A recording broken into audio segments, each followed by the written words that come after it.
Welcome to Kush News, the newscast of the African diaspora. I'm your anchor, Ochanda, daily bringing you the top stories from Africa and the Caribbean. Let's take a look at today's news on Thursday, August 29th, 2024.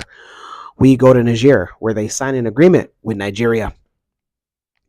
Nigeria and Niger have signed a security cooperation agreement announced by the Nigerian army on Thursday. The agreement aims to increase regional stability and security.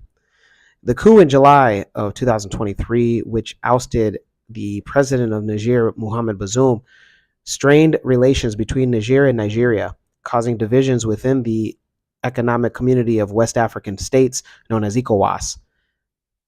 ECOWAS had threatened military intervention in Niger if diplomatic efforts to restore the democratic government failed, prompting Niger, Burkina Faso, and Mali to withdraw from the 15-member bloc. These countries criticized ECOWAS for not aiding in their fight against Islamist violence and subsequently formed the Alliance of Sahel States. The new agreement signals Niger's intention to re-engage actively in security cooperation. Those in Niger, let us know your thoughts on the agreement with Nigeria, especially after Nigeria didn't initially meet their demands. We go to Egypt, where U.S. officials visit the president. Egyptian President Abdel Fattah al-Sisi received a delegation from the United States. Spokesperson for the Egyptian presidency, Ambassador Ahmed Fahmy, said that the U.S. delegation was keen during the meeting to emphasize the importance that the various U.S. institutions and departments accord to the relations and strategic partnership between Egypt and the U.S.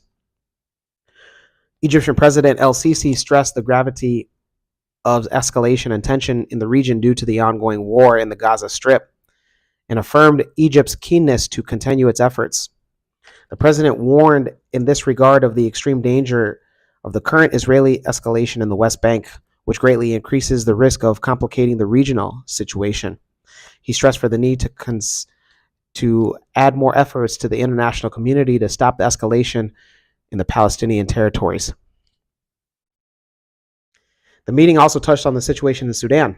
The president affirmed Egypt's continuation on its intensive efforts to cease fire, restore security and stability.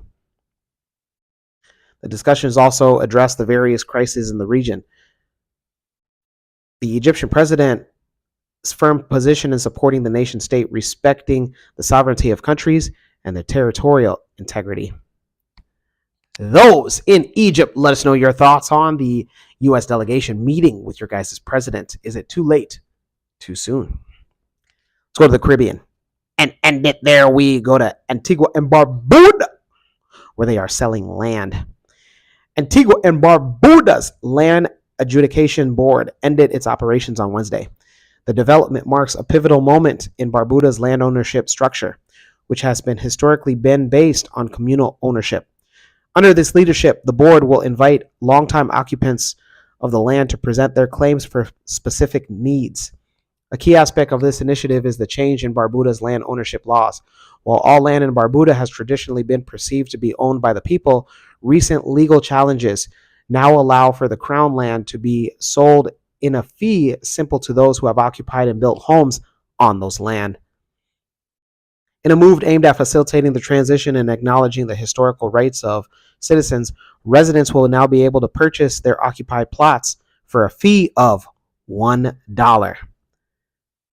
This decision has been met with mixed reactions, with supporters viewing it as a step towards individual property rights and critics concerned about the potential for large-scale land sales to non-citizens. Those in Antigua and Barbuda, let us know your thoughts on the opening and invitation of land ownership, especially for $1. My God.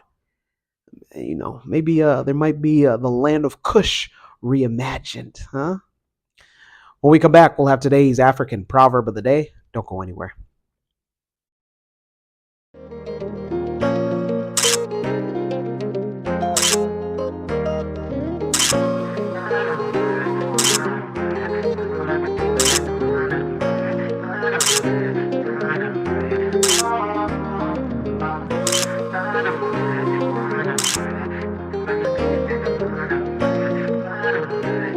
new release of the Spring Summer Collection.